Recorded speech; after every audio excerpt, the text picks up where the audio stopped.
Yes, hello everyone. Welcome back to You Know Who. I'm your host, the reviewer. With me as always is my cameraman, Jamie. I greet you with the exposing of my poison glands to show I mean you no harm. Thank you, Jamie.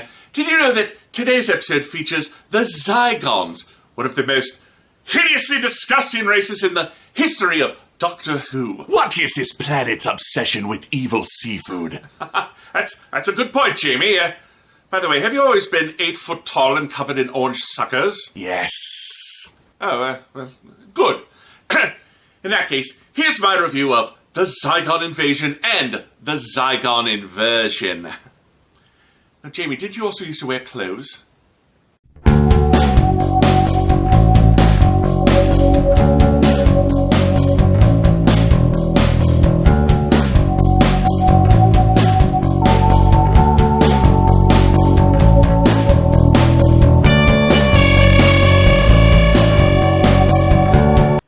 The story opens with a flashback to Day of the Doctor and the peace accord between humans and Zygons. We then see a video of the two Osgoods. Operation Double is UNIT's resettlement of the Zygon population. This video is in case something goes wrong, like one of the Osgoods dying. The Doctor has left them the Osgood box. If the peace accord is broken, then the box is the only solution to an inevitable war. In a small town, amid gun and laser fire, Osgood runs into a building to hide but is pursued by a Zygon. As she texts the Doctor, she's caught. In the TARDIS, mid-Amazing Grace, the Doctor sees the text, Nightmare Scenario. He tries, and fails, to reach Clara on the phone. Then, with no concern for being labeled creepy guy in the park, approaches a bunch of school kids, specifically 2 small blonde girls. At unit headquarters, Kate Stewart finds proof that Osgood has been captured by the Zygons. The twins are the current Zygon leaders on Earth. The Doctor knows there's a faction moving against them, but they claim they'll handle it. Kate calls the Doctor and informs him that the ceasefire is breaking down. Then a rutabaga thing goes off, emitting red smoke. The Zygons grab the girls, and we see a strange symbol. The same symbol that's being used by the rogue Zygons holding Osgood hostage. She reads a list of their demands on the video as the Doctor again tries to call Clara. She's returning home and comes across one of her neighbor's children in the stairwell. She takes him home, but his parents are acting strangely unemotional. We then see her leave the apartment, and she finally returns the Doctor's call. UNIT investigates the school the Zygon girls operated out of. Kate explains how 20 million Zygons took on human form and resettled on Earth. The Doctor finds the Zygon computer, but it's been hacked. They further explain that after Missy killed the other Osgood, her twin, heavy with grief, went undercover in the United States before the rebels captured her. They then receive a new video. The rebels want to live in the open as Zygons and kill the little girls. Truth or consequences. Kate wants to bomb them, but the Doctor knows that will only turn peaceful Zygons against the humans. They figure out that Truth or Consequences is the name of a town in New Mexico. Somehow, when I left my hometown of Truth or Consequences, New Mexico, to make my way in the wrestling world, I always knew I would return. But how could I know it would be to fight off an alien invasion with only a folding chair and some barbed wire I set on fire as my only weapons? Well, guess what, Zygon Invasion Force? Cactus Jack is back! Bang, bang! The Doctor sends Kate to New Mexico, while the Doctor will go to Eastern Europe to find Osgood, and Clara and Jack, UNIT's new scientific advisor, will stay in Britain and do what they can to protect their home country. As they break out the Doctor's presidential aircraft, Clara worriedly asks Kate if UNIT, or indeed the UK Army, has enough troops to stop the Zygons. No, but they should have Z-67, a nerve gas that will kill only Zygons, but the Doctor took it and hid it from UNIT. At Clara's apartment building, she and Jack see the parents from earlier drag a body-shaped bag into the elevator. They beat the elevator to the bottom, but it's empty. They find the control panel full of slime, and pushing a strange device inside causes the elevator to descend into the bowels of London. Well, if you aren't expecting to find a little slime in the bowels of London, then clearly you've never had British cuisine. I mean, that's almost an oxymoron. Yorkshire pudding is particularly nasty. They don't even do proper sandwiches there. They do things like prawns and mayo, vegetables and cream cheese. And don't get me started on the The lift lets out into the sewers. They catch sight of people dragging more human-sized bags into the darkness. In Turkmenistan, the Doctor finds that UNIT is performing a drone strike on a training camp for Zygon rebels. However, the drone's pilot aborts the strike when she sees her husband and child in the village, Zygon rebels. Kate arrives in New Mexico to find the town deserted. In the police station, she's drawn on by a nervous female deputy. She wants to know where Kate's backup is. The Termesistan town is a training camp to teach Zygons how to infiltrate human society. The doctor wants the colonel to be peaceful, but the Zygon shape-changing ability gives him an edge in most situations, so she's understandably nervous. At unit headquarters, Jack brings up reports of strange activity in elevators, people and things disappearing. The deputy tells how their town was invaded by violent British refugees. Eventually, they dropped their adopted forms and assumed Zygon shape. The deputy remembers seeing Osgood here, but everyone else is gone. The doctor and unit head into the Zygon town. They head to the church, reportedly the Zygon base, to find Osgood. The soldiers are then confronted by a group of humans who look exactly like their relatives. They claim to be victims of the Zygons, who they say are actually unit's commanders.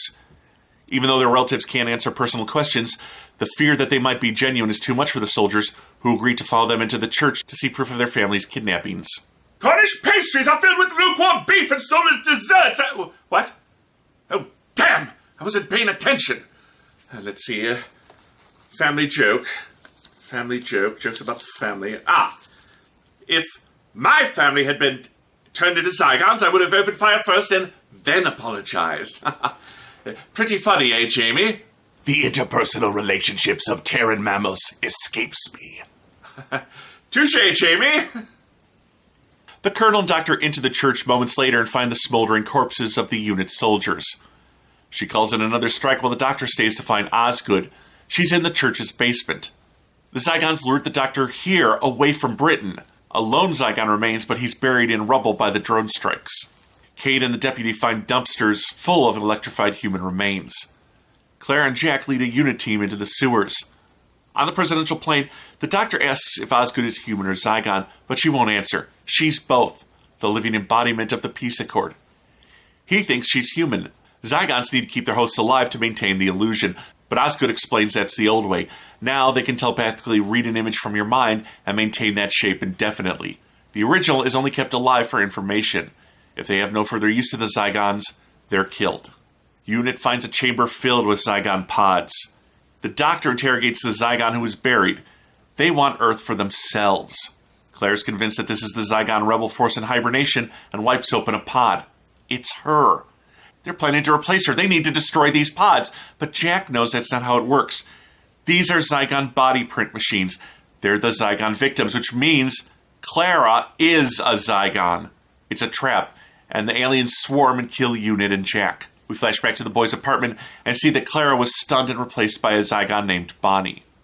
The Zygon states the rebels want to live in their own bodies. They've slowly invaded the UK and are going to war. The deputy tells how this began when a child Zygon was glimpsed in its true form by humans. Kate's backup isn't coming, she realizes, and she transforms. Clara, actually the rebel commander, calls Truth or Consequences. Kate picks up the phone and states that Unit has been neutralized. On the coast, she calls the doctor. She tells him Clara is dead and fires a missile at their plane. Inside her pod, Clara wakes up, but in her apartment things aren't adding up. Like her lack of brand-name toothpaste that's actually black goo. I'd like you to know that most British people have wonderful teeth and very nice smiles, and I was never going to make a joke about them brushing their teeth with creosote. Especially not after my lawyers red flagged to that part of the script. She hears the doctor's voice coming from her TV. She's sealed in her apartment. Following last Christmas rules, she starts reading the paper and sees it's gibberish. She's in a dream state. The TV shows her a POV shot of a missile lining up with the doctor's plane. She hits the TV and Bonnie's missile barely misses. However, she's unable to stop a second missile from downing the plane. A disheveled man runs past a group of oddly nonchalant people. He's followed by Clara, or rather Bonnie, into his apartment building. She breaks in. He's a fellow Zygon, and she'll use him to make the humans see. She zaps him. As he runs outside, red, suckerish skin begins to break out. Again, no one seems to care, even when he goes full Zygon. Bonnie leaves to get the Osgood box. Using the TV in her apartment to access Bonnie's memories, Clara sees 2 parachutes deployed from the wrecked plane. Sure enough, Osgood and the doctor have touched down safely. Osgood wonders why the Zygon hesitated long enough for them to escape. Clara begins concentrating on her thumb, and Bonnie begins texting without knowing it. The doctor receives a text saying, "I'm awake." Osgood thinks this means the real Clara is still there fighting the Zygon domination. Bonnie almost catches sight of the real Clara, but then opens a safe and finds a laptop. On it is a video of the Osgoods explaining the Osgood box isn't here, but it is capable of starting the human Zygon war. The doctor and Osgood encounter a pair of silent cops before getting a call from Bonnie. She winks at him, confusing the doctor. He asks if her pod is in London, and she begins blinking rapidly. Bonnie realizes that this is Clara's doing. They break into a van with the doctor telling Clara to keep Bonnie out of her memories of the Osgood box. Heading to London, they see a video posted of the transformed Zygon from earlier. Bonnie reaches into Clara's mind, but it works both ways, and Clara is able to temporarily turn Bonnie back into a Zygon. Bonnie wants information, and she can monitor Clara's heartbeat to tell if she's lying. Her life threatened, Clara tells Bonnie the Osgood box is at the Black Archive in Unit. Since the locks are cued to Clara's body print, Bonnie will be able to walk right in. The Osgood box will negate every Zygon's shapeshifting ability for 1 hour, exposing all 20 million of them to the human race. Even though they both know humanity vastly outnumbers the Zygons, Bonnie still wants to start her war. In the apartment complex, they find the forcibly transformed Zygon from earlier. Leery of the pair, he runs. Kate's arrived back in London, and she's ordered to capture and duplicate the doctor. Knowing he's been outed, the man turns his electric attack on himself and is vaporized. Kate's arrived and tells the doctor she can take them to Clara's body in the Zygon Command Center. Bonnie and her soldiers, however, are bringing Clara's pod into the Black Archive. The doctor and company find Clara's pod gone. The soldiers at both locations then return to Zygon form. Bonnie finds the Osgood box. Both of them. Communicating through Kate, the doctor tells Bonnie that one box will expose the Zygons and the other will destroy them. She awakens Clara and threatens to kill her. The doctor says it's the blue box that will reveal the Zygons, but when Bonnie opens it, she finds 2 buttons inside each box. But the real question is very easy to answer. Simply ask the blue box. If you asked the red box if it was safe to push the blue box, what would it... Now I'm thinking the pyramids of Mars again. Oh, look! The plaything of Sutek. Bonnie orders the doctor brought to her, and Kate shoots her guards, just like she shot the deputy back in New Mexico. Kate thinks the Zygon nerve gas must be in the red box. The doctor is desperate to keep the peace, but Kate knows that war is imminent. The doctor arrives at the archive with Kate and Osgood. Kate takes up position against Bonnie.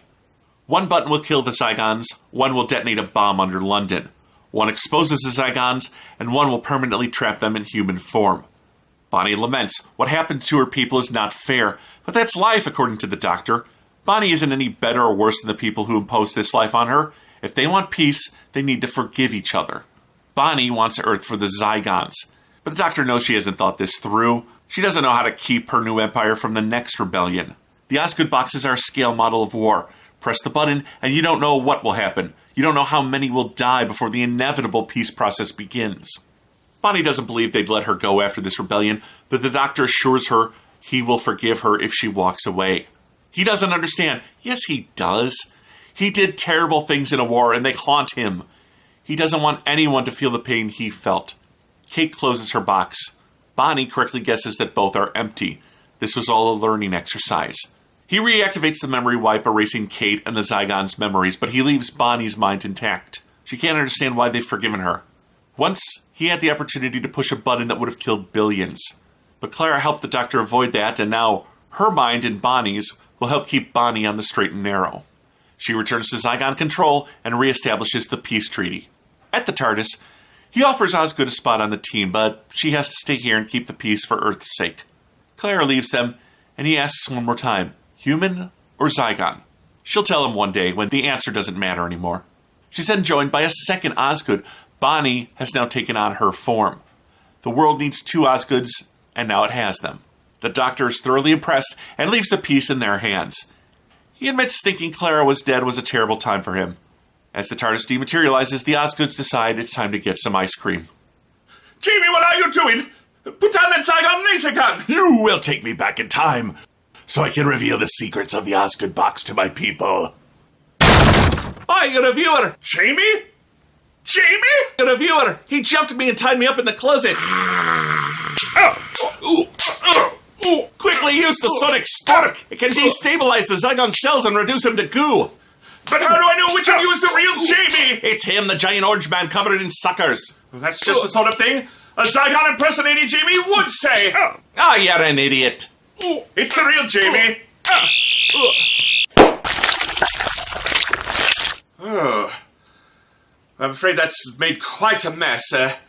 While we clean up, let's take a closer look at this 2-parter. Jamie, break out the tomato sauce. First of all, you do a sequel to Day of the Doctor and it's the Zygon story you choose to follow up on? I'm not sure the Zygons needed a sequel story, but whatever. My big problem with this is the Zygons themselves. With Daleks, they're genetically hardwired to hate everything and just want to conquer. With the more reasonable race, it's never so clear-cut as to why they want to conquer and destroy the human race. The Doctor calls them out on this because they're basically spoiled kids who want to hurt others because they've been hurt. They regularly reinforce that the majority of Zygons don't want to be outed, for lack of a better term, but I wish we'd seen more examples other than the scared guy who kills himself. Also, for a race that's supposed to infiltrate another species, it's really obvious 99% of the time who were Zygons. They don't talk, or if they do, they sound like Terminators. Oddly detached and unemotional. You'd think they could mimic voices as well as they do faces. Another problem is that this story seems very repetitive of other Doctor Who stories. The Doctor is the president of Earth in a plane that gets taken down? Gee, that sounds real familiar. The companion replaced with a double? Done. Also, unit? Maybe it's time to up the budget for a better class of soldiers. Their family were very clearly imposters, but they all lowered their guns. Not a one said, "There's no way this is possible," and they all go willingly to the abattoir. Sad. Well, stupid and sad. Also, Kate seemed sadly unnecessary here. More like they brought her back because she helped set up the piece in the first place. But she didn't do much here besides act as a third companion to go investigate where the Doctor and Clara couldn't be, which was an out-of-the-way town emptied by Zygons. Oh, wait, the Doctor did go to an out-of-the-way town emptied by Zygons. Also, that Lady Colonel was even more pointless. She was just there to act as a Kate stand-in. Why not combine the two stories? Oh, right, you needed to have Kate save the day. Clara was playing a dual role in this, but honestly, it's not Jenna Coleman's best work. As Bonnie, she simply changed the cadence and pitch of her voice to sound a little off. Meh. Bonnie wasn't much of a villain, just another radical who got a raw deal and was lashing out. I did appreciate the ending where the bad guy for once stands down when they see they've made a mistake. You could do that with a Dalek, the Cybermen, but Clara and or Bonnie didn't really impress me with this story. The saving grace of the story was Ingrid Oliver as Osgood, and I never really liked this character as she was written as nothing more than a Doctor Who fanboy nerd. Again, we've seen that before. But here she becomes something better, a sort of living example of Schrodinger's cat, neither Zygon nor human, but at the same time both. She and Peter Capaldi have a great double act, at times where she's acting as the companion to his doctor, and at other times he's acting as her companion.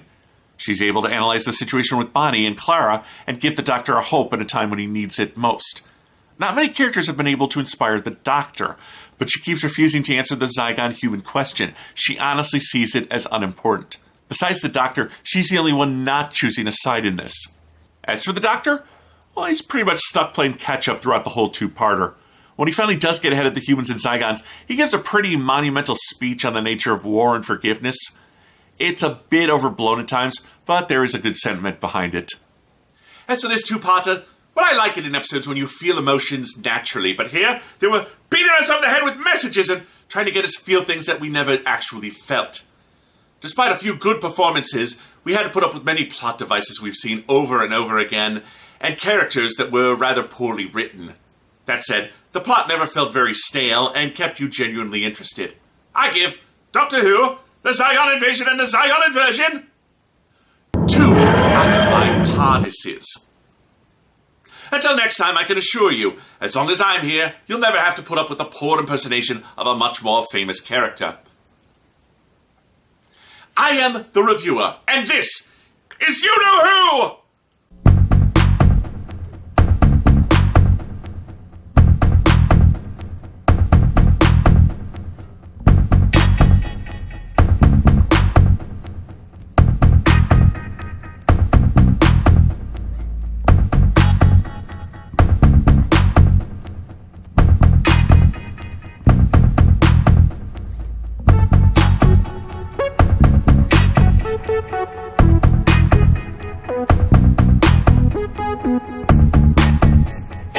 Thank you.